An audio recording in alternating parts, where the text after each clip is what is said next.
Assalamualaikum warahmatullahi wabarakatuh. Selamat malam insan muda dan selamat malam Jumat. Selamat datang di Nightmare Side Tasty Mystery. Dan malam hari ini seperti biasa di Nightmare Side Tasty Mystery kita akan ngobrol sama seseorang yang pastinya punya testimoni yang serem-serem, yang penuh dengan misteri-misterian. Nanti kita bakal obrolin. Tapi sebelum itu, jangan lupa subscribe YouTube channel Adan Radio, nyalakan lonceng notifikasinya, share, like, komen jika kamu suka video ini.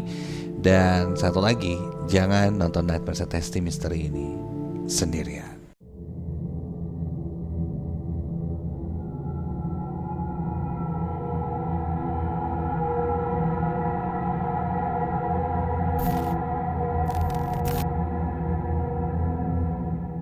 Malam hari ini mungkin kita kedatangan seseorang yang sudah tidak asing lagi di dunia malam. Asik, dunia malam. Karena biasanya muncul malam Jumat, malam-malam, siaran juga malam. Ini dia ada Kakang atau Abimanyu. Halo, selamat malam.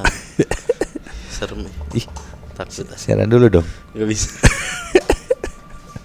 Ini Kakang siaran hari Selasa jam 10 ya? Hari Selasa jam 10 sampai jam 12. Idi Show. Idi Show. Oh, tuh. Biasanya ngundangnya selebgram, cie. Enggak terlalu horor lah. Enggak terlalu horor ya. Cuman takut dihororin sama yang lain. Yang lain. Oke, nah kalau ngomongin malam-malam, terus Kakang siaran sampai jam 12 malam, pulang pasti malam juga.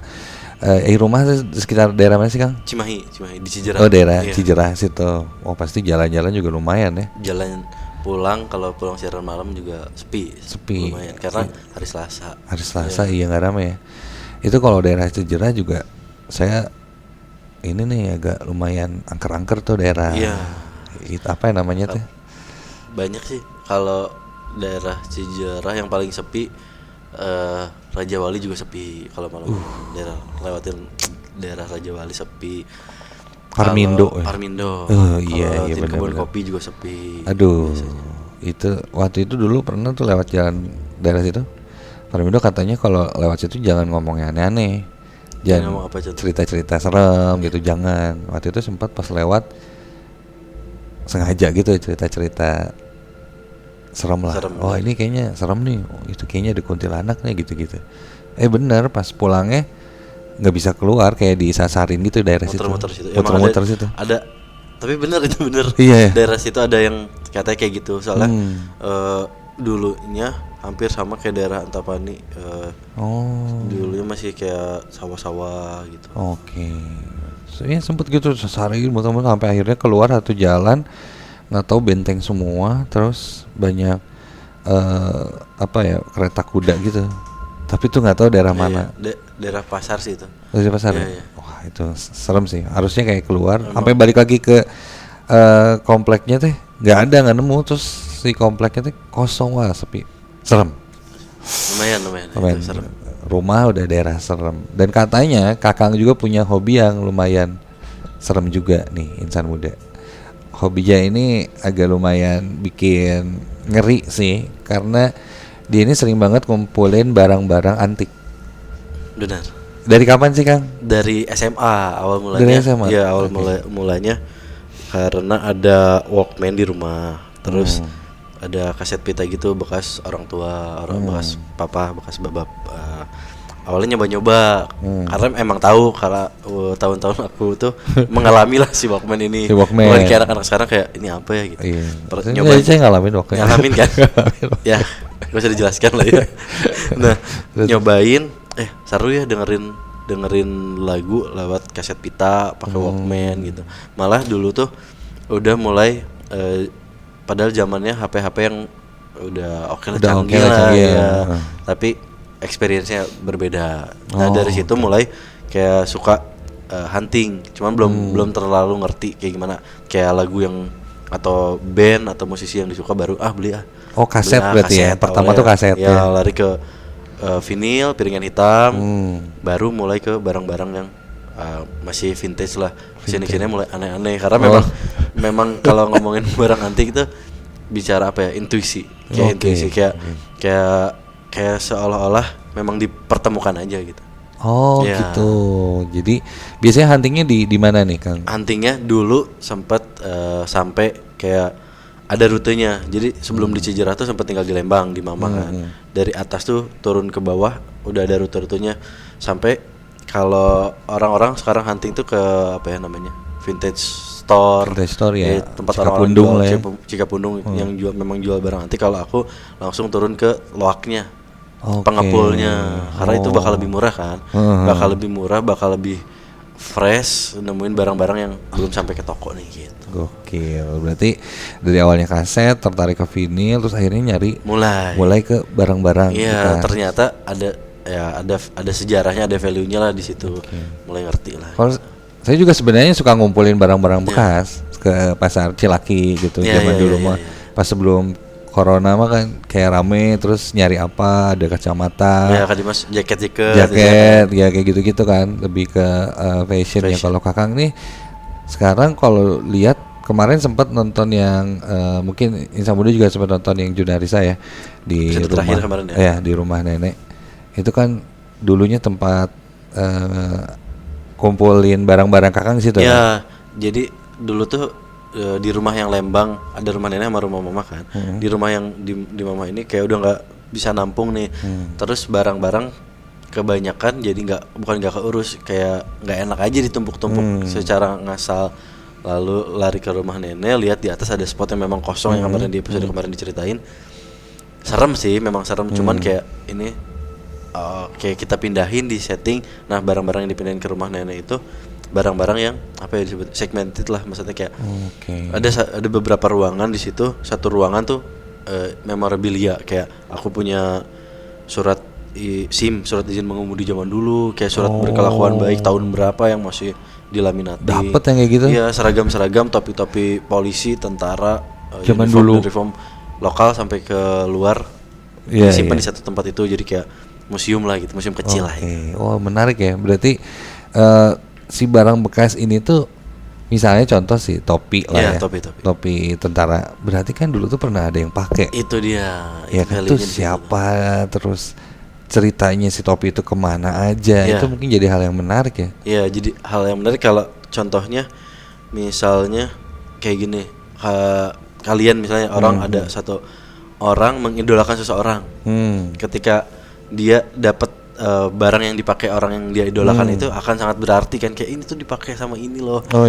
Nah hampir sama rasanya, experience-nya dan kepuasannya hampir sama di situ, tapi kita nggak tahu siapa yang pakai. Kayak ini tuh pernah disentuh, pernah dipakai di kepala seseorang, pernah disimpan di lemari seseorang, di rumah seseorang mungkin, atau kayak apa yang dilaluin orang itu pemilik sebelumnya dengan barang yang ada di kita sekarang tuh kita nggak tahu. Misalnya bisa jadi aku punya satu jas hujan, jas hujan yang awalnya aku nggak tahu itu tuh random, malah itu bukan di lawak atau di barang antik, malah di baju-baju bekas. Jadi di satu waktu ada pasar tumpah gitu, ada ditumpuk jas-jas hujan yang memang diobral dengan harga cuma 15.000. Ada satu warna yang menarik nih, warna hijau. Jadi kayak udah melekat aja sih intuisi itu, kayak ini aneh nih warnanya nih. Pas aku bawa nggak ada tagnya, kita nyebutnya lost tag biasanya. Lost tag tuh karena memang nggak ada identitasnya. Cuman aku lihat kancingnya, pas lihat kancingnya ada satu nama perusahaan kancing yang memang memproduksi kancing sama peralatan Perang Dunia Kedua. Di situ, ini informasi buat kalian ya, maksudnya ketika menemukan jaket atau ya seperangkat kayak alat perang gitu, kalian bisa lihat identitinya di kancing, di sleting, sama di tag, biasanya ada tag. Nah aku tuh dapat cuma lihat kancingnya Scofield, SCOOVIL. Itu tuh pabrikan kancing yang memproduksi seragam-seragam Perang Dunia Kedua. Aku bawa dulu, nggak banyak mikir, dan nggak boleh kelihatan 15.000 nggak boleh kelihatan kayak ini barang bagus nih, pura-pura bego gitu. Nanti mahal ya. Iya, nanti mahal.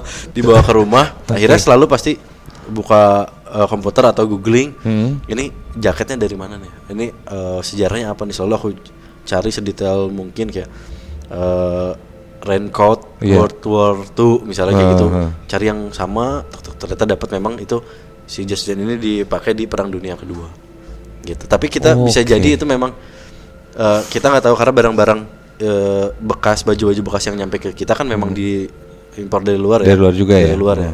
Nah, ya sangat sih. besar kemungkinannya gitu, masuk akal lah. Gitu. Masuk akal berarti pernah dipakai di peperangan juga. Ya, kita nggak tahu. Bisa Kita jadi tahu ya, menarik memang ya. bisa jadi tidak pernah dipakai dalam perang, tapi ada disimpan di lemari atau stoknya mungkin yang masih utuh dan lain-lain itu. Nah, ini kan tadi ngomongin kalian tadi sempat bilang kayak ini kita nggak pernah tahu siapa yang makainya, terus disimpan di mana dan lain-lain, dan kita juga nggak pernah tahu bahwa si orang yang punya ini masih hidup apa sudah meninggal. Iya kan? Iya, benar. Dan ketika seseorang menyukai satu barang, itu kadang ada energi yang masih nempel lah di barang itu. Betul. Gitu kan, kayak misalnya ada yang suka banget sama satu piano tua gitu kan. Bener. Sampai kapanpun ketika yang punyanya sudah meninggal tuh kayak masih melekat aja. Iya, ada energi yang melekat. Energi si yang punyanya. Betul. Tuh di barang-barang itu. Nah, ini ngomongin cerita-cerita seremnya nih kan. Iya. Kan pasti ngomongin barang bekas itu atau barang yang memang vintage yang udah bertahun-tahun lama, kayak 20-70 tahun mungkin ada. Ini pasti kan ada something yang mungkin aneh lah, ya, sulit dijelaskan lah. Sulit dijelaskan gitu kan. Ada nggak? Ada banget. Barang apa itu? Nah, aku memang nggak bawa barangnya, tapi aku bisa, aku bawa contoh barangnya, bisa kalian bayangin lah si barang yang akan aku ceritakan ini. Nah, ini tuh dikasih sama temen.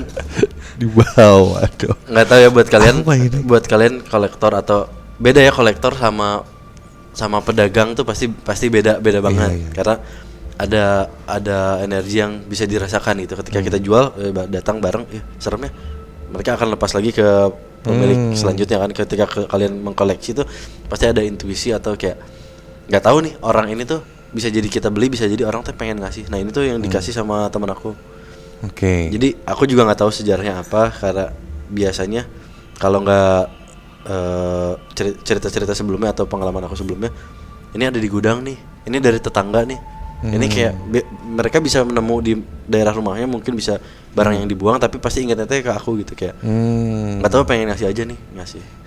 Kalau tadi ada ngintip gitu, rambut panjang.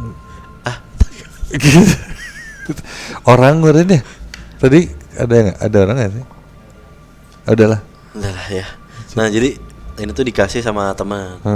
Tiba-tiba ngasih aja, nggak tahu kenapa, alasannya kenapa. Ya udah, aku mah seneng-seneng aja gitu. Dapat barang koleksi yang memang bisa aku pajang nih. Aku tuh suka banget yang materialnya kayu. Itu kayu ya? Karena apa ya? Dia punya, kalau barang yang terbuat dari alam, kayu, batu misalnya, dia pasti akan punya energi lebih. Iya, untuk kayak bisa merekam. Benar banget. Nah, sesuatu di sekitar. Kalau ini memang belum ada apa ya, kayak aku tidak merasakan atau ada gangguan sebenarnya. Tapi aku punya satu cerita yang mengenai patung juga. Dari kayu juga. Nah, balik lagi ke ngomongin Cijerah tadi. Nah, jadi di depan rumah aku itu di Cijerah ada satu rumah yang memang ketika aku kecil tuh aku kenal pemiliknya. Bapak-bapak tua gitu. Dia tinggal sendiri, anak-anaknya di luar kota. Sampai aku gede, dia masih di sana, tapi akhirnya rumah itu kosong karena dia kalau nggak salah sakit dan harus nggak bisa dirawat. Sendiri di rumah itu, harus dirawat. Dia nggak di rumah itu lagi. Akhirnya rumah itu kosong selama kurang lebih 10-11 tahun lah. 11 tahun di depan rumah aku ini. 11 tahun kosong.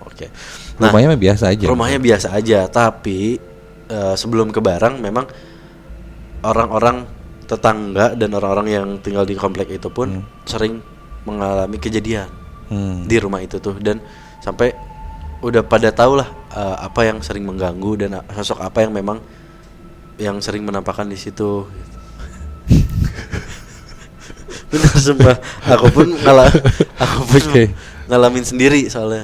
Ngalamin sendiri di satu malam, sering keulang di malam-malam tertentu, biasanya malam Selasa sama malam Rabu sama malam Senin. Jadi 3 hari itu tuh sering kedengar suara nangis sama ciak ayam.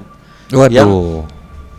Yang nggak ada kayaknya yang melihara ayam di situ. Kayak memang nggak ada gitu. Dan semua tuh udah tahu bahwa ya dari rumah itu. Rumah itu tuh udah tahu angker lah ya. Betul. Nah kejadian ada kejadian lagi ketika tetangga tuh pulang malam-malam, diantar sama temennya. Jadi diantar sama temennya, dia pulang. Jadi posisinya rumahnya di sini. Ini tuh jalan gede. Ketika orang mau belok ke kiri tuh pasti nyorot lampunya tuh nyorot ke rumah itu dulu. Nah, jadi ketika udah nganter, dia harus melewati rumah itu. Dia nyorot si lampu motornya nyorot ke jendela rumah itu. Pas kesorot ada orang yang ngintip menganggukkan kepala kayak ya kita kalau ada orang lewat punten gitu ya. Kayak dia ngebalas kayak gitu juga. Udah nggak ada yang aneh karena dia nggak tahu apa-apa. Dia ngelihat ada orang aja gitu. Ya karena temennya yang nganter ke rumah itu. Nah udah lama akhirnya nanya kok kayak sepi ya rumahnya. Nah dia siang-siang kesana balik lagi main kok kayak sepi ya rumahnya. Ya udah jelas-jelas kosong gitu ya. 11 tahun. Iya 11 tahun. Akhirnya ngobrol, dah itu mah rumah kosong katanya. Itu mah gak ada siapa-siapa. Tapi malam itu tuh jelas banget ketika nyorot lampu ada yang ngangguk juga ketika ya kalau orang Sunda biasanya punten. Gitu. Walaupun gak ngomong tapi gitu kan gitu ngangguk gitu. Nah ada yang balik merespon dia ngangguk juga. Waduh. Kayak nyambung ketika rumah itu akan dijual. Jadi setelah 10 tahun kosong, tahun-tahun berikutnya itu akan dijual. Aku nyoba karena udah kenal ya, karena aku nyoba pengen masuk ke rumahnya. Ternyata di dalam rumahnya surga sekali gitu buat aku. Banyak barang-barang yang memang banyak barang-barang bekas sampai baju-baju safari itu kayak baju-baju yang orang bapak-bapak dulu pakai yang satu set gitu loh. Ya kayak baju-baju PNS lah modelnya. Terus ada jam apa namanya? Jam lama gitu. Ya dan itu tuh merek mahal karena memang kalau nggak salah yang punya rumahnya dulu dia kerjaannya memang pergi keluar, itu dinas keluar negeri dan lain, mungkin membawa barang-barang yang bagus dari luar gitu. Di situ banyak. Tapi memang perasaannya juga udah beda.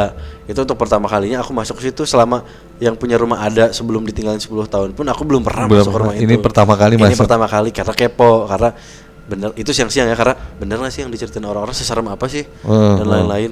Ketika masuk memang ya rumah sewajarnya dengan properti yang memang masih utuh, tapi ya sudah terbengkalai lah. Ketika masuk ada barang-barang yang bagus nih, aku akhirnya nanya sama orang yang ngebantuin untuk memindahkan barang-barangnya, mungkin ditugasin sama keluarganya. Ini bakal dibawa nggak? Ini bakal dibawa kemana? Kalau saya minta atau saya beli kayak gimana? Kayak enggak, kita cuma bawa yang disuruh aja. Barang-barang penting, mungkin ranjang, mungkin kayak gitu-gitu dan lain-lain. Ya mungkin surat-surat dan lain-lain. Barang-barang yang nggak dibawa juga. Gitu. Ya ada barang-barang yang dibawa. Terus katanya memang mau direnov dan dijual rumah ini. Akhirnya ya udah kayaknya mau bawa aja kata dia gitu. Udah dia beres-beres, besoknya di agak siang ke sore aku balik lagi karena aku melihat ada sepasang patung yang menarik nih, masih nempel di dinding. Patung kayu tapi di dinding itu bentuknya sama kayak gini, hampir sama. Kenapa aku bawa ini karena memang mirip. Karena yang itu ada di Lembang, nggak sempat aku bawa. Hampir mirip kayak gini tapi dia ada badan panjang tapi badan ikan kayak duyung. Mukanya kayak gini persis kayak gini, cuman karakternya ya laki-laki dan perempuan sepasang. Badannya ikan. Menarik kan? Ini patung apa ya? Aneh ya. Nah ada beberapa barang yang memang ketika aku nemu kayak wah ini bagus nih buat dijual lagi. Ada harganya nih, ada barang-barang yang nggak, nih harus disimpan, harus dikoleksi. Beda. Nah itu intuisi itu yang akhirnya terbangun dan terjalin gitu setelah mulai mengoleksi. Nah udah itu ada beberapa barang yang aku bawa juga. Si patung itu aku bawa dan memang niat untuk disimpan. Ya disimpan di Lembang karena barang-barang nggak mungkin aku simpan di Sejerah gitu. Dibawa ke Lembang, akhirnya aku pajang. Di malam pertama aku pajang nggak ada apa-apa. Dia berapa tingginya? Tingginya semeteran lebih lah kurang lebih. Itu biasanya dia tempel di tembok. Memang di dinding. Di rumah yang kosong itu pun disimpan di dinding. Nah aku bawa, biasanya aku datang tuh aku bersihin dulu sampai kelihatan warnanya makin jelas nih ya, memang bagus. Bisa aku tebak itu kayaknya dari Bali deh gitu. Karena khas warna-warna mencolok, ukiran dan warna-warna mencoloknya Bali banget nih. Tapi kenapa ya kayak gini gitu. Sampai aku kayak belum pernah benar-benar belum pernah nemu lagi nih si patung yang sama persis bisa jadi di tahun yang udah lama banget dan tidak diproduksi lagi. Akhirnya udah dibersihin, aku pajang. Di hari pertama memang gak ada apa-apa, tapi nah hari kedua ini yang mulai ada kejadian-kejadian aneh. Tapi biasanya nggak ke aku langsung, sama orang-orang rumah. Di hari kedua ini udah mulai ada wangi-wangi awalnya. Wangi kayak gimana? Wanginya bunga atau khas? Nggak bunga khas. Kalau orang Sunda, kalau di keluarga gitu atau di orang-orang terdekatnya, bau asa bau karuhun. Oh iya. Bau kolot gimana ya baunya? Iya kayak bau dupa tapi iya bau parfum lama lah gitu. Bau karuhun katanya kalau kata orang dulu mah. Nah itu yang nyium tuh mama tuh begadang sampai malam gitu. Kalau aku belum pulang nungguin sampai jam 12 atau nggak memang nonton TV. Dan memang seisi rumah tuh udah full aja sama barang-barang yang aku dapetin gitu. Memang benar-benar dipajang. Nah tapi ya udah paling mama cuma laporan, Kang kayak ada wangi, asa wangi ini. Oh yaudah biarin aja mah. Ya takut juga ya sebenarnya sih. Cuman ya udahlah selama nggak ngeganggu aku karena memang biasanya ada ikatan tuh, maksudnya perasaan ya ketika kita bagus kita milikin ini nih, kita akan menjaga ini tuh, itu yang akan mengikat. Kalau aku ngerasanya kayak gitu. Masa barang yang aku selamatin, barang yang aku jaga bakal mengganggu sih, misalnya ketika memang ada pengisi, ada yang ngisi di dalamnya gitu. Aku nggak karena ya udahlah pajangan aja gitu. Di hari besoknya mulai makin ekstrim, diketok pintu diketok. Iya, mamah lagi yang ngalami, ngetok lagi, dek. Itu dari lantai atas? Nggak, di bawah. Pintu masuk. Jadi ada 2 pintu, satu pintu tuh yang memang nyatu sama ruang TV, lagi nonton diketok, benar-benar diketok, dek 3 kali. Langsung mama tuh buka, siapa? Takutnya ada tamu atau tetangga atau apa. Nggak ada siapa-siapa. Ketika ditutup diulangi dengan ketukan yang sama, dek. Wow. Dek sampai 9 kali, dek. Udah ya, akhirnya ya kenapa ya ini ya? Sampai akhirnya jadi pertanyaan si gangguan ini dari mana? Iya, karena memang selalu ada ketika ada datang barang baru, selalu ada, nggak semua sih, cuman ada gangguan. Pasti aku langsung notisnya ini kesini nih, gitu. Karena walaupun memang kental dan udah terbiasa dengan hal kayak gitu, tapi ya nggak di kehidupan sehari-hari juga. Maksudnya ketika dapat barang, ketika dapat barang ya udah aja ini barang gitu. Aku tuh nggak mau lebih dari situ gitu. Jadi pengen udahlah ini pajangan dipajang, nggak pengen ada yang aneh. Benar, larinya ke situ. Nah di hari ketiga ini yang mulai agak aneh gitu, karena ada sosok yang datang yang dirasain ketika aku udah di rumah. Kenapa ya gitu? Ada apa ini ya? Mau nggak mau akhirnya nangkep, maksudnya kayak ya udahlah gitu. Pengen tahu juga dari mana nih. Akhirnya si sosok ini tuh terbayangnya kayak memang apa ya? Si sepasang ini tuh kayak memang bukan kerajaan apa namanya. Kalau ceweknya putri lah gitu. Sosoknya kayak gitu. Memang berpakaian hampir mirip seperti di patung, cuman memang tidak berkaki ikan gitu, tidak jadi duyung. Tapi dia tidak nyampein apa-apa, cuman bilang seolah-olah menyampaikan rasa yang nyampe itu, seolah-olah menyampaikan kayak ya berterima kasih gitu. Oh ternyata itu ya gitu. Hanya berterima kasih. Dia pasangan berarti? Pasangan kayak gitu. Tapi bentuknya nggak serem? Bentuknya serem enggak sebenarnya, tapi udah serem gitu. Iya. Maksudnya penampakannya tuh biasa gitu. Biasa. Nggak yang ngeluarin kayak gimana gitu kan? Kayak gitu. Nah, kurang lebih kayak gitu sih. Si sosok ini. Si patung ikannya masih ada itu? Patungnya masih ada. Nah, nggak aneh sih, maksudnya setiap barang-barang yang memang kayak dia mencoba menyampaikan pesan atau memberi pertanda atau kayak ini ada nih, itu biasanya yang aku simpan. Oke. Jadi selain si patung itu yang emang nyampein pesan, ada nggak sih satu barang yang emang pesannya tuh bukan berterima kasih? Oke. Tapi kayak balikin saya misalnya, atau dia marah kamu simpan, atau mungkin ada yang minta tolong. Ada sih, ini kayak aku belum pernah ceritain. Dia lebih ke anehan ya. Anehan, oke. Sampai jadi si barang tuh mengkoleksi barang dan hunting barang tuh sampai edik itu gitu. Sampai ketika aku datang dan bisa hunting ke suatu tempat yang jauh, misalnya kayak kemarin kita pernah syuting di Pangalengan, di rumah Bosya. Iya, kamu sempat. Aku tuh selalu pasti gak tahu gitu harus jalan-jalan dan menemukan sesuatu, walaupun pada akhirnya kalau sekarang ya ngapain, aku nggak punya hak nih untuk membawa barang ini. Pernah satu waktu aku punya teman yang kerja di rumah sakit. Malu saya ya. Memang punya ambisi, aku tuh harus punya tulisan kamar mayat. Oke. Tulisan yang suka dipajang di pintu kamar mayat. Okay. Aku nggak minta yang memang dipajang ini yang ada pajang yang asli, ada nggak sih yang lamanya gitu. Iya. Karena mungkin sekarang udah diganti sama akrilik biasa kebanyakan sekarang kan. Kalau kita pernah ke rumah sakit yang waktu di Jogja itu masih dari plat enamel, emboss gitu yang di press. Itu vintage banget, tapi kayak nggak ada hak nih buat ngambil gitu. Nah aku nanya, ada nggak sih tulisan kamar mayat yang lama atau apapun barang yang berbau rumah sakit, karena aku nggak punya gitu, karena aku harus punya. Oke, harus punya barang yang ada unsur rumah sakitnya ya, dari rumah sakit asli lah ya. Dari rumah sakit asli. Oke. Sampai teman ngapain ya, bahasa Sunda naonan gitu. Yang nggak tahu pengen gitu, karena memang tidak lengkap gitu. Karena aku punya misalnya tentang pabrik-pabrikan gitu, yang memang industrial aku punya semuanya. Misal lighting, lampu-lampu aku punya. Ini rumah sakit aku belum punya nih. Rumah sakit? Nggak tahu kenapa. Oke. Karena aku percaya ketika ada satu barang yang memang bertemakan itu akan memancing barang lain yang bertemakan itu juga.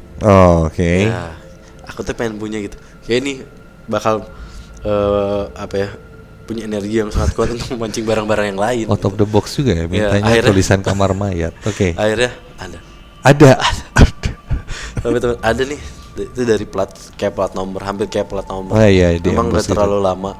Cuman ini pasti punya energi yang kuat karena punya sejarah dengan tempat yang kuat juga. Kamar mayat gitu. Oke. Tulisannya kamar mayat. Bener, orang menghindari kamar mayat gitu kan. Iya, hayang kamar mayat. Ya, sampai datang ya esok aja gitu, dia ngapain juga minta bayaran ya. Mau ketempuhan, nggak mau kena batunya. Esok aja ini mah dikasih gitu. Karena dia nanya ke petugas ya. Akhirnya punya, dipajang itu mah nggak pakai malam kedua, malam ketiga, malam pertama itu mah. Malam pertama senyap. Waduh. Rumah teh apa ya merinding.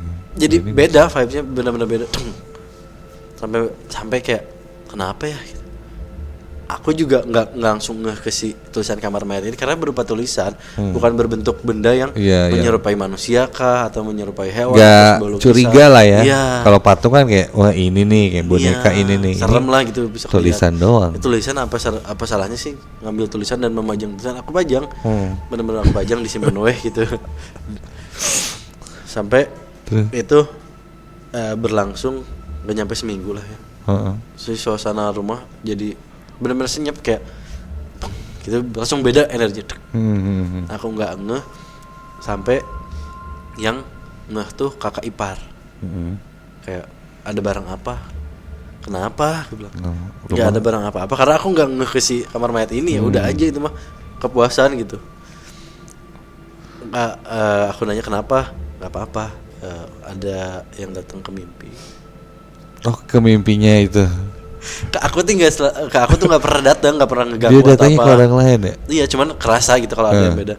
Datang ke mimpi nggak apa-apa katanya. Ada satu sosok ya memang kita bisa sebut bentukannya atau visualnya ya, sosok itu teh ketika kita lihat itu mah memang di rumah sakitnya orang ini teh. Nggak tahu apa ya, suster kah, dokter atau apa. Cuman ya tahu itu tuh udah tahu. Karena si kakak ipar ini langsung kayak nggak tahu kayak di rumah sakit tuh. Aku langsung ternyata efeknya sekuat itu ya, maksudnya itu ya, se ekstrim itu. Bener-bener. Maksud karena aku nggak bilang, memang selalu ada barang-barang tuh nggak bilang kayak ada barang ini ya aku pajang, nggak, ya udah kalau udah banyak harus simpan. Akhirnya aku liatin ini tadi balikin wes. Oh gitu. Iya, soalnya aku juga takut karena ya akhirnya takut ya si kamar mayat, tulisan kamar mayat ini takutnya belajar dari yang sebelum-sebelumnya. Jadi karena kalau kita nggak ngeh atau kita nggak peduli sama apa yang mau dia sampaikan, akan terus berlanjut. datang terus ya. Iya, akhirnya nggak dibalikin ke si temen yang ngasih juga sih sebenarnya. Cuman kayak ngasihin ke orang yang memang kayak dia punya kekuatan lebih untuk menyimpan energi ini gitu. Kayak gitu, si kamar mayat ini. Si kamar mayat. Bagus jadi buku Aku dan Kamar Mayat. Iya, Aku dan plat kamar mayat ini.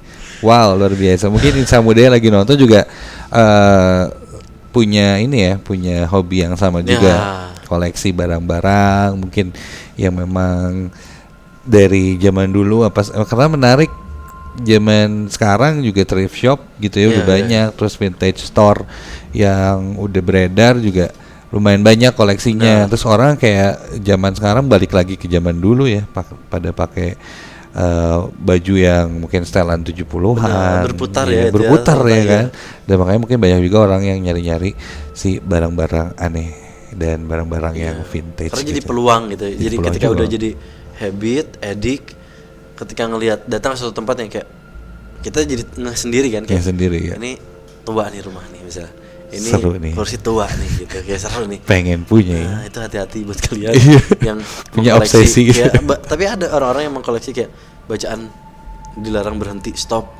Dikoleksi kita nggak tahu tiangnya atau platnya, pas ketabrak orang dan meninggal. Kita nggak tahu itu. Sejarahnya ya. Ya ini setiap barang pasti mempunyai ceritanya masing-masing. Terutama ya barang-barang yang memang sudah cukup lama, dan ya salah satunya mungkin cerita-cerita dari Kakang tadi, dan dari tadi juga ini studio udah lumayan senyap ya. Jangan-jangan tulisan kamar mayatnya dibawa lagi gitu ya. Udah nggak ada itu. Studio udah mulai kagak enak suasananya. Dan pastinya kalau kamu punya cerita tentang barang-barang yang kamu koleksi yang tiba-tiba seram ya, kamu bisa komen di bawah. Termasuk si boneka ini juga sih sebenarnya. Ini ada ceritanya juga kan pasti. Iya, ada ceritanya, makanya kenapa wajahnya retak dan kenapa sampai akhirnya ada di tempat ini. Mungkin sempat diceritain sih di episode berapa gitu, tapi mungkin sedikit lah. Jadi si boneka ini punyanya Kinan. Produser Kinan gitu. Jadi dia dapat nggak tahu dari mana si boneka ini udah cukup lama, dia taruh di lemari. Nah suatu hari ada saudaranya datang bawa anak kecil, ponakannya gitulah, masih kecil lah, masih di bawah 5 tahunan. Dia tuh nangis terus takut sama si boneka ini. Nangis. Biasanya sih nggak pernah kayak gitu, cuman hari itu tuh kayak nangis, nggak berhenti nangis segala macam. Tiba-tiba si boneka ini malamnya itu gerak gitu, jatuh sendiri dari lemari yang memang kalau bisa dibilang nih nggak mungkin lah jatuh, misalnya nih taruh di meja ini terus dia tiba-tiba jatuh ke situ gitu kan, itu kan nggak mungkin gitu. Dan itu tuh kejadian jatuh sampai wajahnya retak gitu, dan ketika jatuh si anaknya nangis lagi kenceng. Wah, akhirnya si Kinan bawalah si boneka ini ke Hardan, terus nih Kak Dimas takut cina. Terus si boneka ini gue simpen di meja, di meja gue di kantor gitu. Set ditinggalin, itu hari pertama malam-malam. Terus si Rasmus lagi main komputer di depan meja. Ya meja Rasmus, di meja gue di sini. Si boneka di pojok. Si boneka ini kelihatan lah kepalanya karena kan tinggi nih. Nah dia lagi malam-malam kalau nggak salah habis Isya, dia lagi ngerjain gitu. Karena sepi kantor, dia tuh kedengeran ada suara kayak gerak-gerak kayak gitu. Terus ngelihat ke belakang, si ini tuh kayak gerak gini, kayak gini nih. Gini, kayak habis kesentuh terus gerak gini. Nah, kaget ya. WhatsApp langsung, "Dimas ini boneka gerak sendiri gini. Lamanya sih," kata gue teh. Terus habis gitu dia perhatiin lagi, terus kursi meja tuh ngegeser. Kursi di meja dulunya gimana? Posisinya gimana? Ngegeser. Geser, kayak bunyi sampai gitu. Si Rasmus langsung lari. Gitu sih pengalaman. Makanya akhirnya boneka ini taruh sini aja lah, biar udah aja diam di sini. Karena memang barang yang punya energi, mereka pasti akan memilih tempatnya sendiri. Dan kalau di sini kayaknya diam aja udah. Bukan tanpa sengaja juga, maksudnya kayak memang udah harus di sini.